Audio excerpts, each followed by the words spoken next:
So far this semester, we have studied communication and its various roles in society. We have all gained poignant and valuable information from studying and perusing texts of philosophical and linguistic theorists alike. But the innately known, and perhaps one of the most commonplace applications of our knowledge of language, is in our daily social interactions with those around us. On any given day, it is not uncommon to run into a number of different people from ranging backgrounds and perspectives. It is the way in which we communicate differently during these interactions that I would like to note and explore more thoroughly. When happening by or casually conversing with a professor, best friend, potential job employer, or parent, we all slip into slightly different dialects in order to communicate effectively. In the following short skits, I will display the obvious differences in dialects and oftentimes subconscious ability to slip from one dialect to another. Afterwards, I will demonstrate the potential follies from not properly using a dialect. Enjoy. The first dialect one might go into in a common day with daily typical interaction might just be receiving a call from a parent. Specifically this time, my mother. Hey Mom, how are you? No, I'm great, thanks. Yeah, school's going great, just leaving the library right now actually. Oh, you're in Hawaii right now? I bet the weather's beautiful. Yeah? No. Oh, that must be so much fun. Alright, well I'll talk to you later. Alright, love y'all. Bye. Obviously I'm talking to my mother in an exaggerated sense. I'm just trying to be positive, I'm just trying to be uplifting. I'm going to sound actually legitimately interested in what they're doing and what they've been up to. The point is, if I was talking to a friend of mine on the phone, the conversation would be totally different. Nick, what you do, man? What up, HP? Not much, man. What are we doing tonight? Oh, I'm just chilling right now, figuring out the game plan. Hey, man, I've been exhausted all day. But, down to have a little house party over here or something? Maybe go to the bar, I don't know.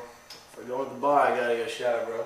Call everyone up and figure it out in about 30 minutes, alright? Sounds good. Peace, man. What? Obviously, the dialect that you would use with your peers is that of a more standard personality or somebody you just naturally are. Dialects are more commonly heard when acting outside of your own comfort level. Let's see how it is when I'm talking to a job employer, for instance. Cummings, resume. Thank you very much for meeting me. I just wanted to say that I'm really interested in your company and what it is that you're doing right now. And once again, I think you'll be a diligent, hard worker, and anything that you assign me, I'm very prepared and very willing to do it. So once again, just there's the resume. Have a look over it, and I'll be in contact with you. Thank you very much. Absolutely.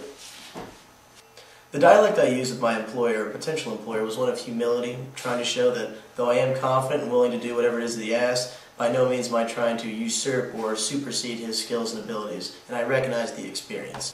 Finally, my last example is one of, over the internet, just writing an email to one of your professors. Though it isn't necessarily the spoken word or going into a dialect and just a common interaction, even over the internet and sending a common email, one talks in a different, very distinctive way. Dr. Chambers, I am emailing you in regards to the paper assigned last week. You had specified that it was due on Tuesday, but because of an overwhelming percentage of the class with more than 2 exams that day, I would like to request a 2-day extension on the final due date. Thanks for understanding. Now, the dialect used in the email was one very similar to one that you might use for a job employer or anybody who you respect and you treat candidly and honestly. In this case, Dr. Chambers, my history professor, I'm asking for a 2-day extension on a paper. I'm going to ask and I'm going to be honest and say that yes, there are an overwhelming percentage of the class with more than 2 exams, etc., etc. Thanks for understanding, Hunter Perot. Though that is drawing a conclusion a little bit, oftentimes it can help in a persuasive argument. Ultimately, dialects are used through any medium of communication and are often done so subconsciously. If we are able to articulate and be aware of our different dialects, we're able to discern a person's intentions, linguistic tactics, and potentially spot alternate agendas. Knowing and being conscious of the use of dialects gives a person the ability to cut through much of the semantic fog in a daily conversation. I hope you enjoyed the video and that you're more conscious of the variety of dialects you slip into every day.